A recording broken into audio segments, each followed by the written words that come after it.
bate-papo de hoje ele começa de uma forma bem interessante. Um dia falaram para mim que sucesso é quando você chegar em algum lugar e você passar pela porta e as pessoas saberem quem é você antes mesmo de você abrir a boca. Hoje, vamos entrevistar alguém que é nesse nível, alguém que tem sucesso ao ponto de chegar, onde o que ele chega, as pessoas sabem, aquele ali é fulano da empresa tal. Gente, isso é uma coisa que dinheiro não paga, dinheiro não compra, entendeu? E não manda entregar, sabe? É você ter notoriedade onde você mora. Vamos conhecer um pouco mais hoje sobre uma pessoa especial, Silvan, que já está aqui comigo, viu? E eu sei que você conhece, tá bom? Vamos aqui para um breve comercial, daqui a pouco a gente volta e começa a aprofundar um pouco mais, porque, gente, hoje vale a pena, sinceramente, mais do que nunca. Até mais.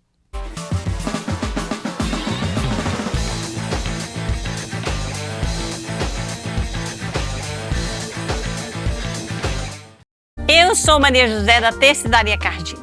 Se você quer transformar sua casa com beleza, conforto e personalidade, é aqui que começa. Nós trabalhamos com cortinas sob medidas, persianas, tapetes, almofadas e enxoval completo.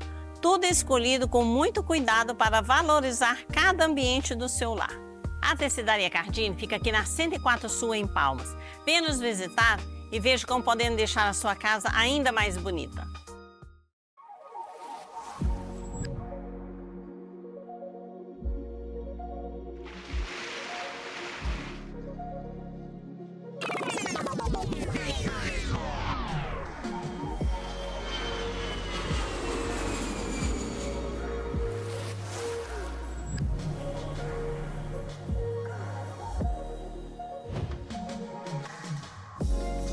Alexa, abrir cortinas. Tudo bem.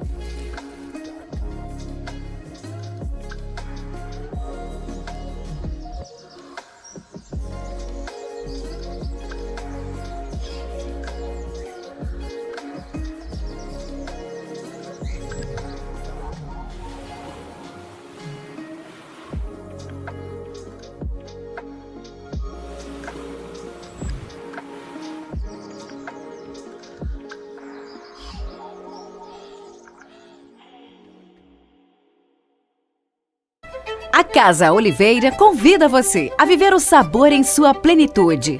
Cada prato é uma celebração, uma combinação única de ingredientes finos e técnica apurada. Nosso bistrô oferece um almoço executivo, que é uma experiência de sabor exclusiva. No nosso empório e rotisseria, a variedade que você procura está presente, de queijos e vinhos selecionados a massas artesanais, doces sofisticados e cafés especiais. Proporcione um momento especial para você, sua família ou uma recepção inesquecível para seus amigos. Casa Oliveira, sabor, variedade e exclusividade em um só lugar. O governo do Brasil trabalha pelo povo do Tocantins. A ponte sobre o rio Araguaia fortaleceu a ligação com o Pará e a ponte Juscelino Kubitschek reconectou o Tocantins ao Maranhão em tempo recorde. Mais de 7.000 moradias foram entregues pelo Minha Casa Minha Vida no estado e uma nova maternidade será construída em Araguatins. Sim, essas são obras do governo do Brasil. O mesmo governo que zerou o imposto de renda para quem ganha até R$ 5.000 por mês. Governo do Brasil, do lado do povo do Tocantins, do lado do povo brasileiro.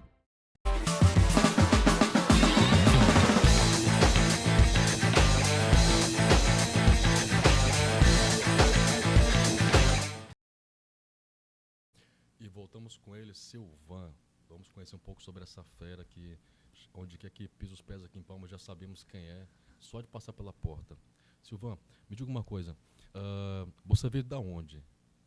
Bom, Nilo, primeiro eu quero agradecer aqui o convite por esse bate-papo. A gente fica muito feliz em vir aqui contar um pouquinho da história. A gente já está há muito tempo no comércio de Palmas, a gente gosta muito de conversar. O comerciante é mais ou menos isso, né? Isso. O que a gente gosta de fazer é de contar a história, de conversar e de falar das nossas conquistas. Bom, eu vim para Palmas em 97, né? Já vim para cá a convite do meu irmão. A gente abriu uma loja aqui chamada Sil Móveis. Eu lembro dela. Né? Quem é das antigas aqui em Palmas conhece a Sil Móveis. A gente foi até, se eu não me engano, 2005 mais ou menos. A gente trabalhou nesse ramo de móveis eletrodomésticos. E com a mudança do comércio, a gente decidiu... A gente não se adaptou, né? Então a gente vinha daquela época que você vendia você vendia o produto e calculava o lucro ali em cima de cada produto individual. E principalmente a parte de eletro, ele teve uma mudança durante esse período, que aí as pessoas começaram a calcular o lucro em cima do montante. E aí começou a vir grandes lojas para cá e a gente decidiu fechar a Silmóveis. E então, assim, eu costumo falar que a gente é empresária porque insiste muito, mas eu já quebrei 4 vezes aqui, né, em Palmas. Então a gente já, né, fechou a Silmóveis. Depois da Silmóveis, eu tive uma empresa chamada... Durante a Silmóveis mesmo, no finalzinho da Silmóveis, eu comprei uma empresa chamada Tuboarte, né, fazia móveis tubulares. E aí quando a gente muda do comércio para a indústria, aí é completamente a parte administrativa, de recurso. E eu era muito novo nessa época, tinha o quê? Tinha meus... Vixe, agora eu vou lembrar, mas tinha 20 e poucos anos. Não fala a idade, né? Não, moço.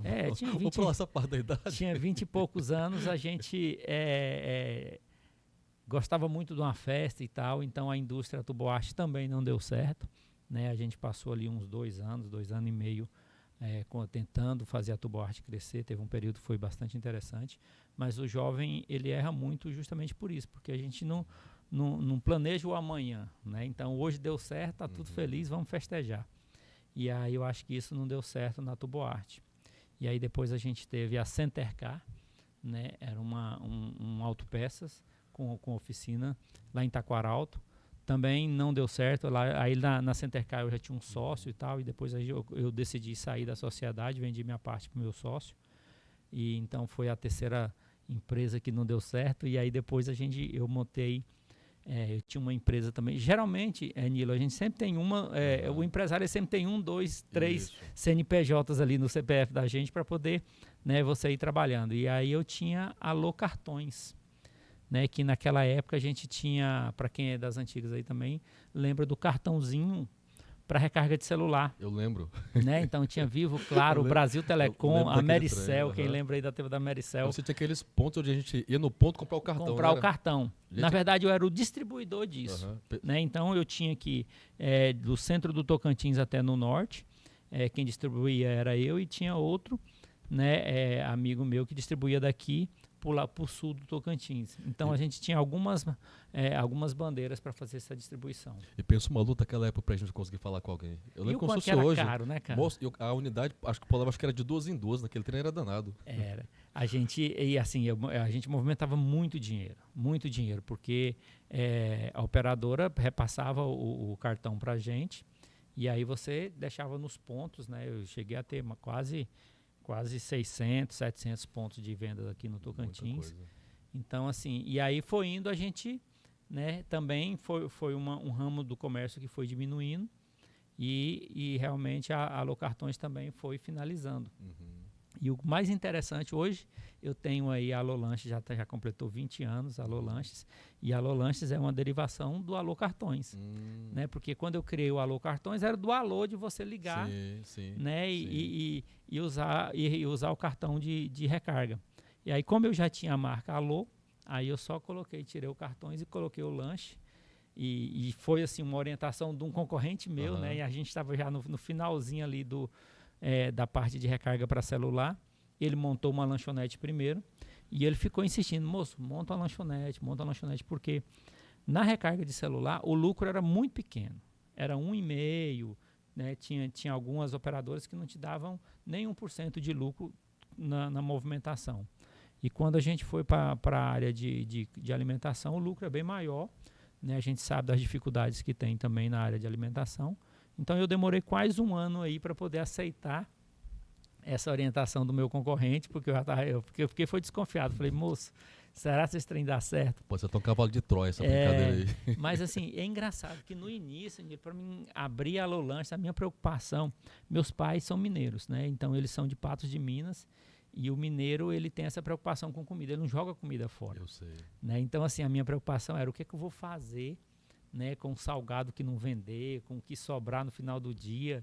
E eu tinha uma preocupação muito grande no início, mas aí depois, quando você aprende a fazer todo esse processo, a gente entende que isso aí é no custo da mercadoria, o que não vendeu, a gente tem que, né, jogar fora. Algumas vezes as meninas, geralmente o pão de queijo, né? Nós temos pão de queijo na Lolanche, sobrou pão de queijo, as minhas funcionárias levam para casa os pão de queijo para poder, no outro dia, ter um pão de queijo quentinho para o cliente. Mas me diga uma coisa.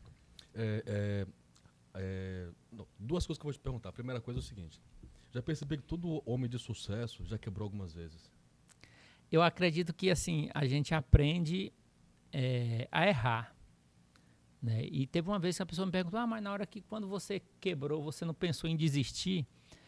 Eu não, assim, para mim não tem essa possibilidade de eu desistir. Né? Eu vou fazer o quê? Né? Porque meus pais, né? meu pai já tinha uma máquina de arroz lá em Porto Nacional, né? O saudoso Joaquim Portilho. Então eu nasci dentro de uma família de comerciantes.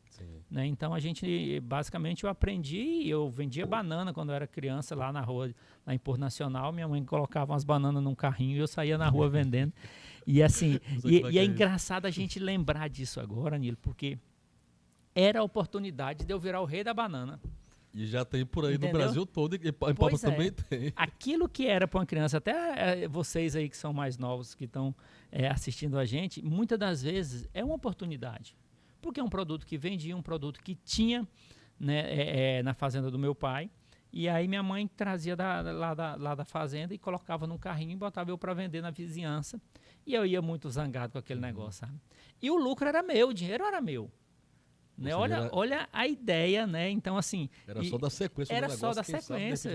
O rei da banana, sei lá. O rei da banana do Tocantins. Logo marca em cima daquilo ali, entendeu? Então, assim, a gente, muitas das vezes, a falta de experiência não mostra, a gente não consegue, né, ver as oportunidades que passam na vida da gente.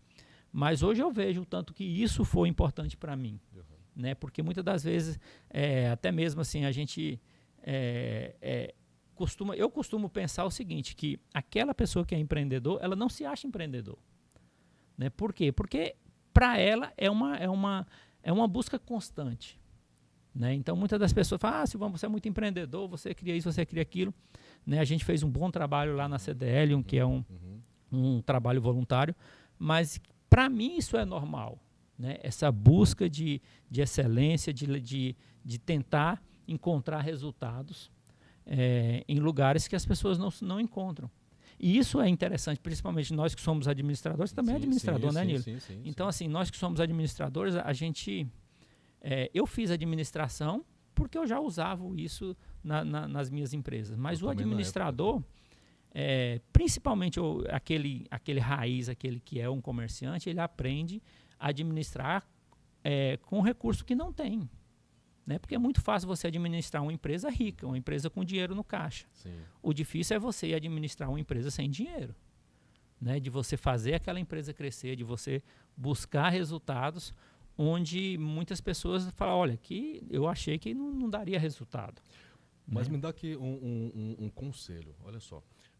Muita gente não rompe, de repente, em relação a ter sucesso, porque, assim, começa um negócio, aí fica preso aquele negócio ali, sabe? E amarra o negócio ali, o barco começa a afundar, a pessoa não quer deixar o trem ir embora, sabe? Não larga. Não larga o osso ali, tá entendendo? Não deixa a empresa falir, pega aquilo que sobrou e começa uma outra coisa, e acaba que depois desiste. O Sebrae mesmo tem um índice muito interessante, falar assim, ó, a empresa que nasce, passa de 5 anos, começa a ter uma chance muito maior de permanecer em pé e ter sucesso, né?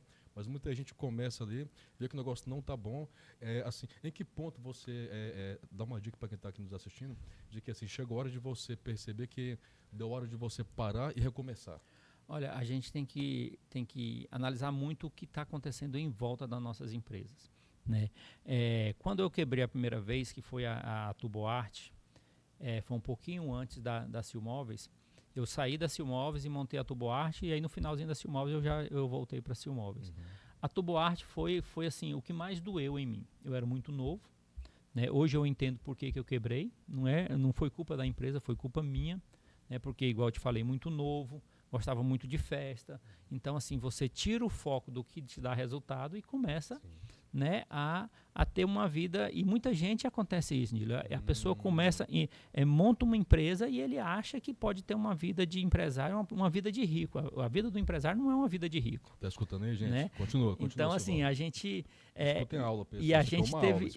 Eu tinha essa ideia quando eu tinha Tuboarte, né? Então, eu falei, olha, agora eu sou empresário aqui e tal, e festa todo final de semana, fechava a indústria na sexta-feira, e era festa até domingo, né? E a empresa não aguenta isso. A empresa não aguenta, né? A empresa não aguenta isso. A empresa aguenta você dentro da empresa trabalhando.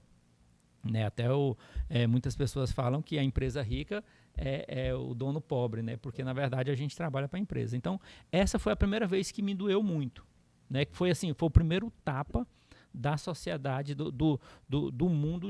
Porque eu tinha uma empresa, era só eu, não tinha nasci o móvel, estava eu e meu irmão, então de certa maneira ele tinha uma experiência bem mais do que eu. E quando eu fui para Tuboarte, eu fui sozinho. E já quebrei a cara ali, durou pouco o sonho, né? Então eu já comecei a entender. E aí todas as 4 vezes que eu quebrei foi por motivos diferentes. Né? Então assim, isso também as pessoas têm que analisar. Por que não está dando certo? Né? Então, se foi culpa sua, você tem que identificar qual foi a sua culpa no processo, se foi culpa, né, do mercado, se foi culpa de um processo. Então, a primeira vez foi exclusivamente culpa minha, né? A segunda vez na Silmóveis foi a mudança do mercado. E aí meu irmão decidiu não adaptar, falou, não, eu não vou fazer isso, nós vamos tirar o recurso que tem da loja e vamos investir em outra coisa. Pronto. Né? Então, fechamos essa decisão. A terceira vez que foi, né, a questão da recarga para celular, né, todo mundo sabe que o comércio em torno disso mudou completamente. A tecnologia foi mudando, chegou o celular, exatamente. Os então planos assim, de operadora, né? Acabou. Para você ter uma ideia, em 2001 eu vendia 12 mil cartões indutivos, aquele cartão de orelhão, por semana. 12 mil por semana. Em 2005 eu vendia 100. Né? Então assim, hoje não se vende mais nenhum. Então assim, o negócio do cartão, no caso, ele quebrou, mas não porque você deixou quebrar. Foi o mercado que fez. A evolução. Esse mercado acabou. Então não adianta você se apegar num mercado que não existe mais. Mas eu até percebi uma coisa, lembrando agora bem aqui, tá? Esses pontos de cartão ficavam assim, mais ou menos hoje ficam as suas lojas, as suas empresas de lanche. Não. Mais ou menos aqueles mesmos pontos ali? Só a loja ali da JK, que era um ponto de cartão. Sim, porque eu lembro dali, especialmente. Isso, mas aí tinha farmácias, padarias, eu distribuía nesse comércio, entendeu? Porque geralmente quando você ia numa padaria, você tinha uma recarga para celular lá. E aí a gente que deixava lá. Então mudou completamente. E algumas empresas se adaptaram. A GetNet, né, ela foi uma empresa que foi criada exclusivamente para recarga de celular, né, e virou maquininha de cartão. E hoje, né, quem comprou foi se eu não me engano, foi o Santander que comprou a GetNet. Então, assim, era uma rede de distribuição que a GetNet tinha que se adaptou. Né? Infelizmente, eu não tinha estrutura para isso porque era muito caro na época. E o Tocantins ainda, o mercado do Tocantins, ele é muito pequeno para você ter uma ampliação a nível nacional igual era a GetNet. A GetNet veio de fora. Então, assim, aí depois veio a Centercar, que era a loja de carros, né, autopeça. Não me adaptei com o meu sócio, né, bem tranquilo. Falou, olha, o jeito que você trabalha não é o meu jeito de trabalho. Né, então, eu vi que ele estava ganhando muito mais dinheiro do que eu. E foi um erro meu na negociação de entrar na sociedade. Né? Então, também é muito complicado. E o pessoal costuma falar que a sociedade só dá certo quando não dá dinheiro. Né? Quando começa a dar dinheiro, já começa a dar um problema. Alguém começa a achar que precisa ganhar um pouco mais. Alguém acha assim. E eu senti realmente isso. Meu sócio estava ganhando mais dinheiro do que eu. E eu falei, então não quero mais. Né? Então, a parte administrativa da empresa era tudo comigo. Ele era mais a parte operacional, porque mecânico. Ele era mecânico, tinha essa experiência. E aí a gente decidiu parar.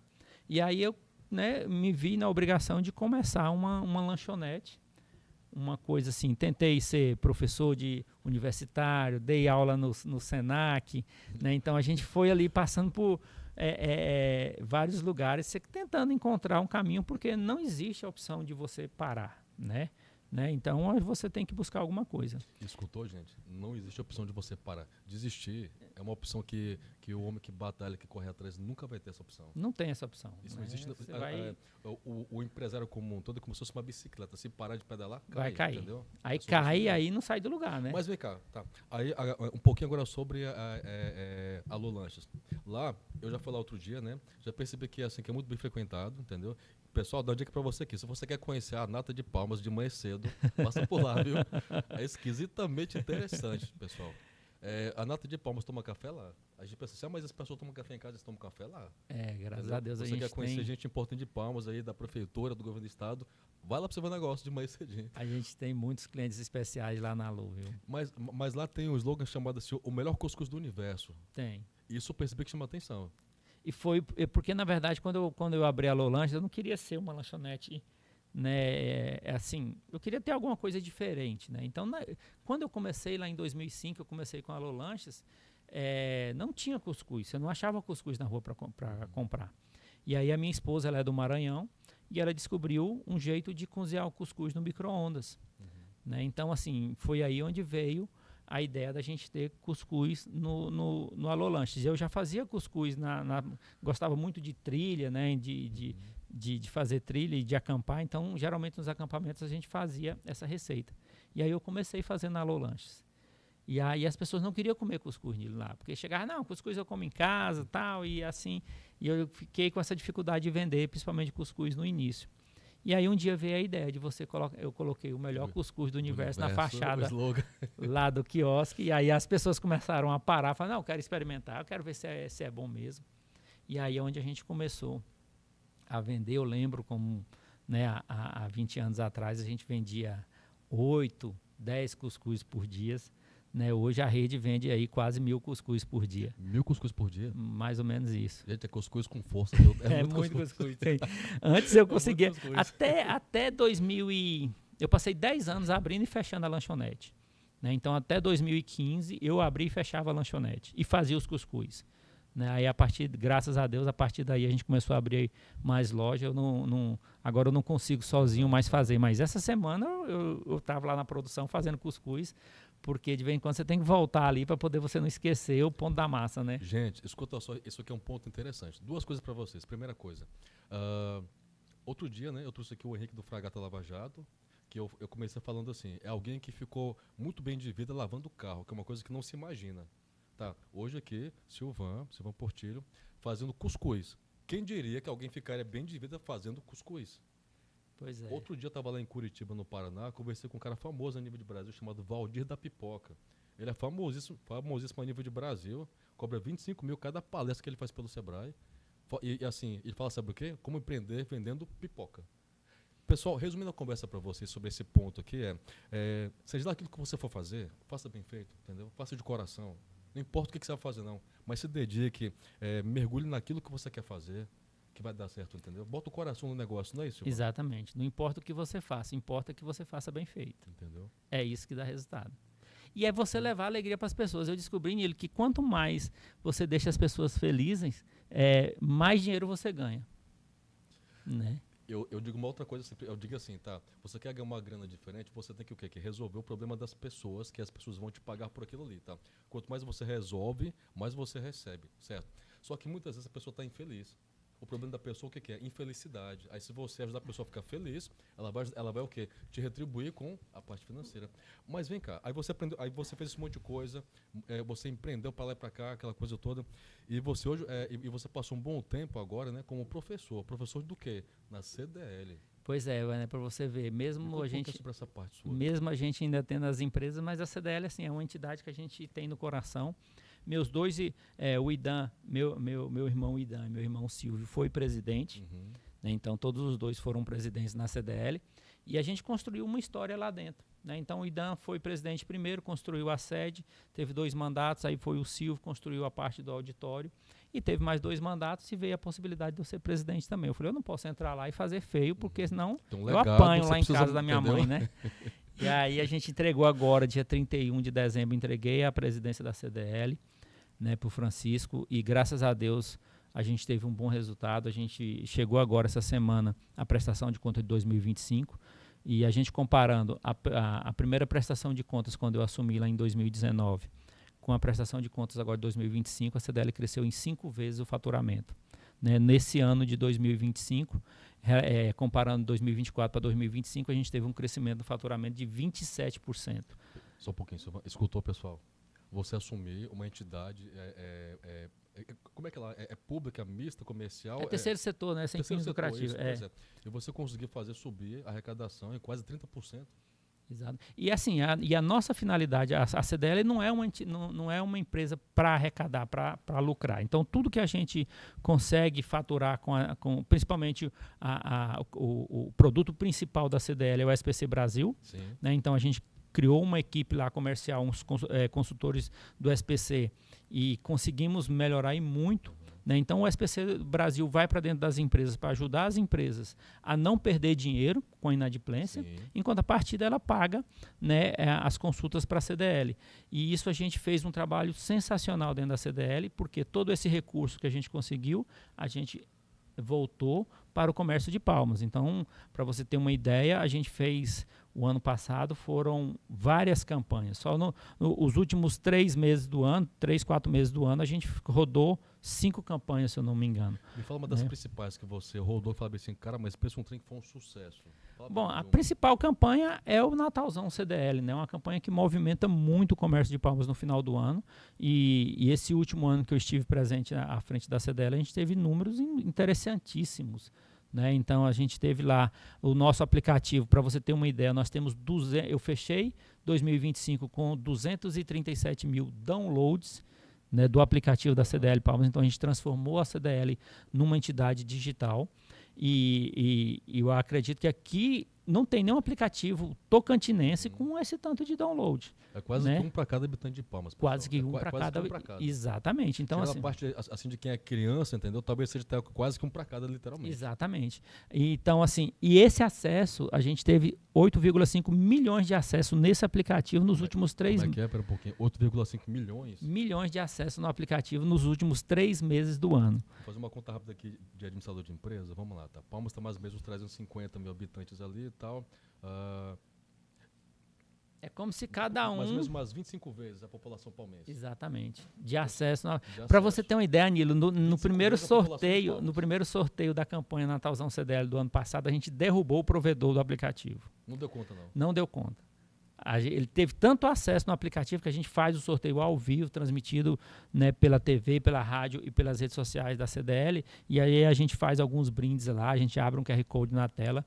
Na hora que a gente abriu o QR Code, que as pessoas tinham que abrir o celular para ler o QR Code para ganhar, né, eu acho que era R$100, o provedor do aplicativo, que é lá de São Paulo, não conseguiu sustentar e caiu o aplicativo. Hein? Que sucesso. Eu lembro também que vocês faziam lá o Dia das Mães, sempre foi uma campanha Dia das Mães. De muito sucesso também, né? Essas campanhas são muito importantes, por quê? E já é tradição, não foi criação da minha gestão, né? Já tem mais de 30 anos que tem campanha. Porque ajuda. Palmas, a grande maioria, 98% das empresas de Palmas são pequenas empresas. E, por exemplo, o seu João lá do Aureni 3, ele não tem condição de ter um carro para sortear para o cliente dele. Mas a CDL dá essa oportunidade. Então, com R$200 que ele compra o kit da campanha da CDL Palmas, ele pode sortear um carro para o cliente dele. Então, a gente abre essa possibilidade do pequeno comerciante a ter a mesma condição, a mesma força de um grande, a mesma força de um grande, de um supermercado que sorteia um carro. Então, Dona Maria, que tem uma vendinha lá no Taquari, ela tem possibilidade de sortear um carro para o cliente dela. Você compra aqui na minha vendinha, pega um cupomzinho que também vai lá concorrer a um carro vai concorrer como se fosse um grande supermercado. E aí, tipo, né? A criação do aplicativo foi minha, né? Então, quando eu entrei, eu queria transformar a CDL de analógica para digital. Eu falei, olha, a gente tem que colocar hoje, né, naquela época o aplicativo estava em alta, né, a época do tô no lucro e tal. Então eu falei, vamos criar um aplicativo da CDL. E aí a gente criou esse aplicativo, mas o que a gente percebeu? O sorteio dentro do aplicativo não é bom. Você tem que fazer o sorteio analógico. E aí, onde isso virou case no país, principalmente no sistema CDL, a gente faz toda a campanha digital, você compra no comércio de Palmas, abre o aplicativo, lê o QR Code que você ganha na hora da compra, só que tem uma impressora lá na CDL imprimindo os cupons. Então, aquela coisa que é digital fica analógica, fica, né, impressa no cupom dentro da urna, e aí no dia a gente joga esse cupom para cima e pega o ganhador. Gente, vou falar um negócio pra vocês aqui, ó.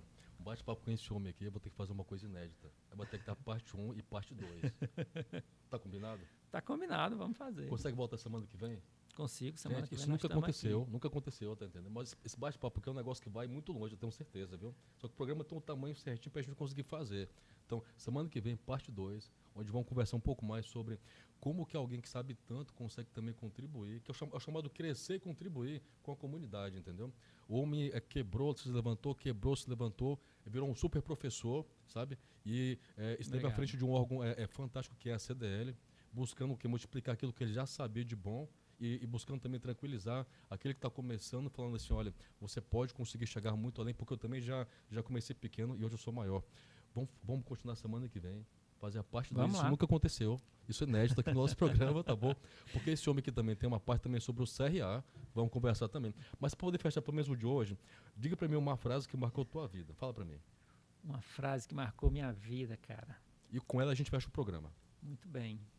Eu acredito que é você não ter a opção de desistir, né? A partir do momento que você começa a trabalhar, você não tem mais a opção de parar, você tem que continuar. Então, esquece, você não tem a opção de desistir, você tem a opção de trabalhar e dar resultado. Muito obrigado, meu amigo, você é o cara. Semana que vem viu parte 2, gente. Ó, fiquem aí, tá bom? Não esqueça, semana que vem vai ter a parte 2, porque isso aqui merece a gente dar uma sequência, viu? Tá bom? Até a próxima, tchau, tchau. Fique com Deus.